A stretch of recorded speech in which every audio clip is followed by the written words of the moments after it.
Hello friends, this is Michael Levine. Again, we are now in the concluding episode, episode 3, with Dr. J. Grossman.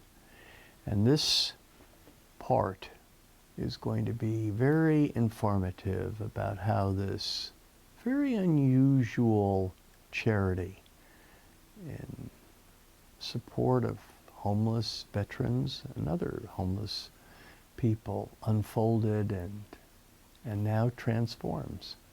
Let me tell you how Sharon became involved, because this to me is a lovely circle.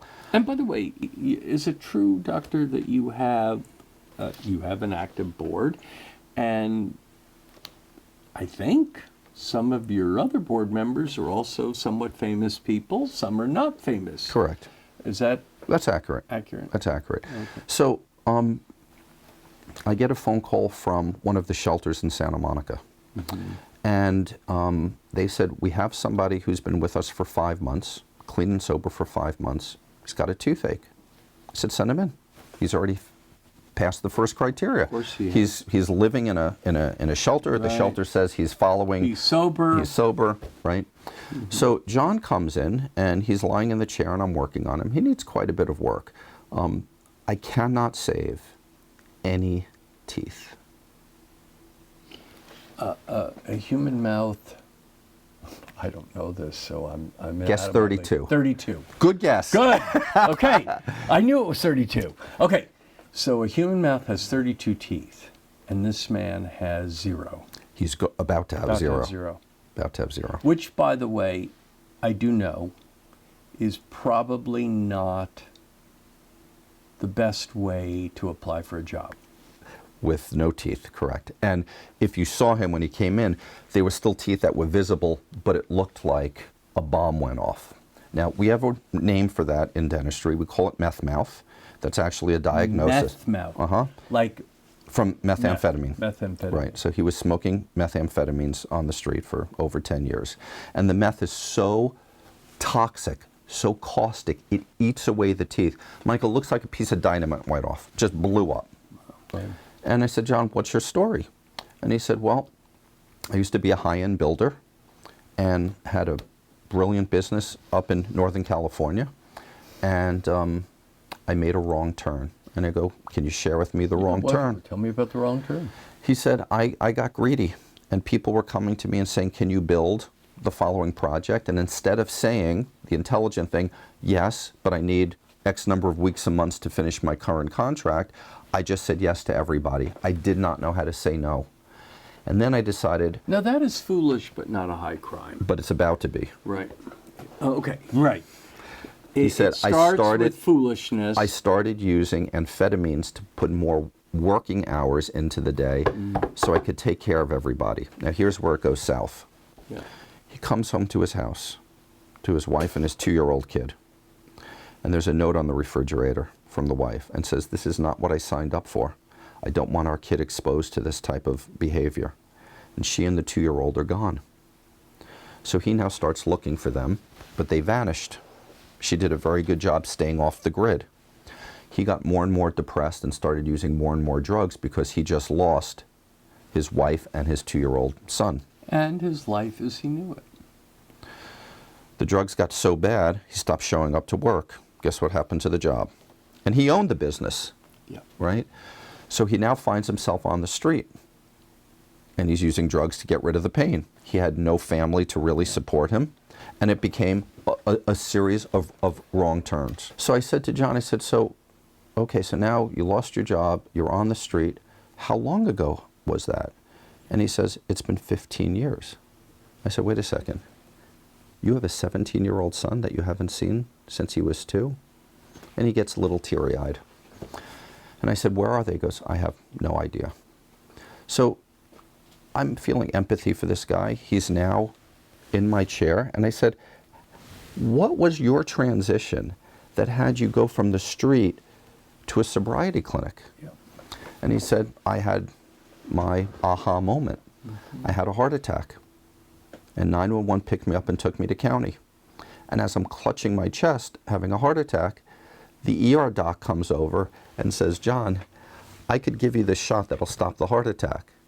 John goes, well, give it to me. He goes, here's the problem. This is a county facility. Funds are limited.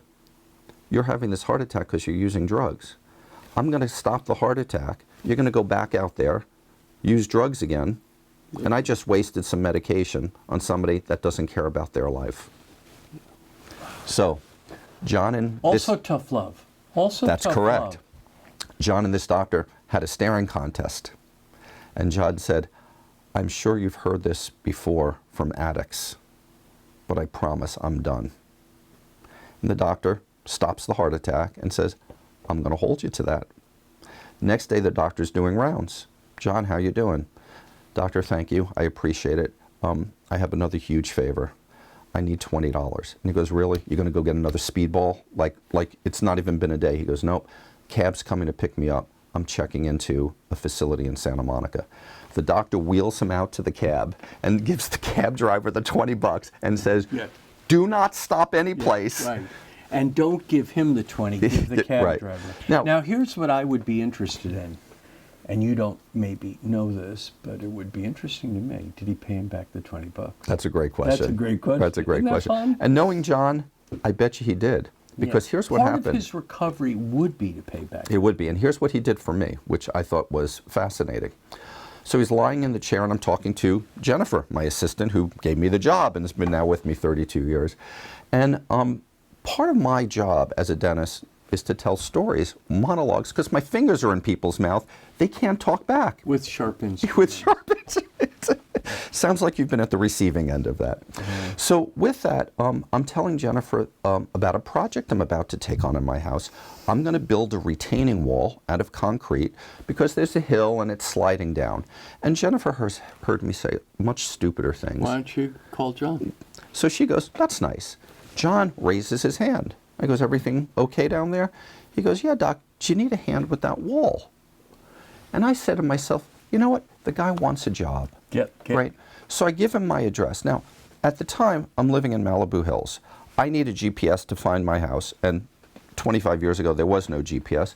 But 7 o'clock the next morning, John's at the door. Well, I'm not even awake yet. Yeah. It's a start. He showed up. That's right. Showed up. Attendance. So I show him the job, and I showed him the materials. Mm-hmm. Here are the 3 bags of concrete. Mm-hmm. He said, 3 bags for a retaining wall? Yeah, isn't that enough? No, 30.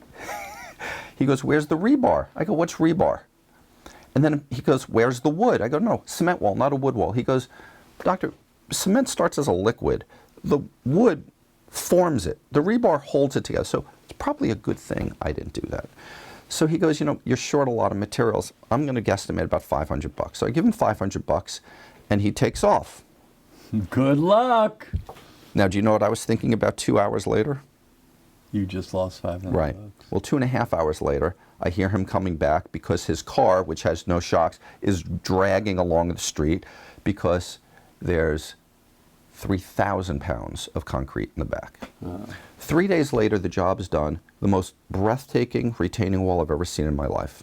Mm-hmm. I allocated 20 minutes for the job, so obviously I don't know what I'm talking about. Maybe you underestimated. I said, John, I take my wallet out. I said, I apologize. I didn't ask you for your day rate, but thank you so much. And he turns to me and he gets angry. He says, why would you insult me? I just worked my ass off for 3 days. I said, I know you did. Yeah. He said, how much money did you put in my mouth? He goes, and there were 32 teeth. He goes, I'm done taking handouts. Now, I don't do that anymore. See, I used to do that, and it didn't work out too well. So I got moved. Yeah, I got moved. Now, I love that. My wife is listening. My wife, the shrink. Mm-hmm. She goes, John, that was really generous. I'd like to put up a pot of coffee and hear your story. And I want to talk to you about the next job that I want done at this house. But just to be clear, you're paid in full. For that one. 2 years later, he was living with us. He moved in. He was living with us and redid every room in my house. While he was living with us, I asked for his wife's full name. I come to my office and I look her up. It takes me about 40 minutes to make the right phone call. And the phone call goes something like this. Hi, I'm looking for John's ex-wife. This is her. Wow. I want to let you know that John is alive and well. He's now 9 months sober, and he's looking at making amends. What he's learned was that what you did saved your son from a dangerous situation, and he no longer looks at you and is angry, is upset, but got that it was the right thing to do. Mm-hmm. And I would like to know whether or not I could help mediate that phone call, if you would be willing to accept that apology. And she goes, who are you? And they said, you have a computer in front of you? She goes, I do. So she types in Jay Grossman. She goes, I see Jay Grossman Concierge Dentistry and Jay Grossman Homeless Not Toothless. I go, which one are you? I'm both. Right. Two separate websites, but so I said, he's really interested also in seeing whether your son would be willing to have a relationship. Right. And she goes, let me ask. So I hear her hold her hand over the phone. Hey, Taylor, your dad's alive. Do you want to meet him? Can you imagine? Wow. So he goes, my God, yeah, I'd love to meet him.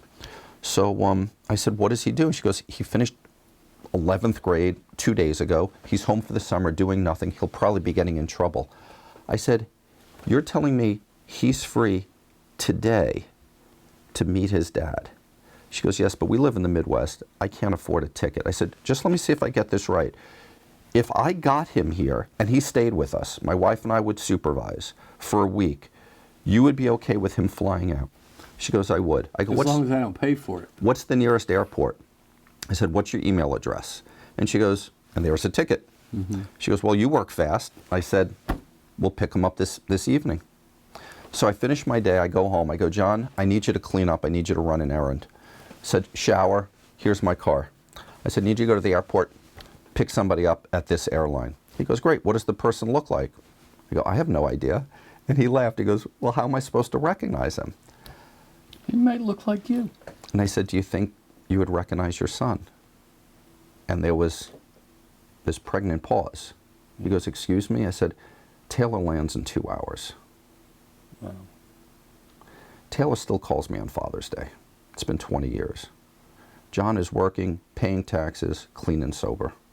How do people watching this show all over the world who don't know you, never met you, never will meet you, how do they learn more about the Homeless Not Toothless mission?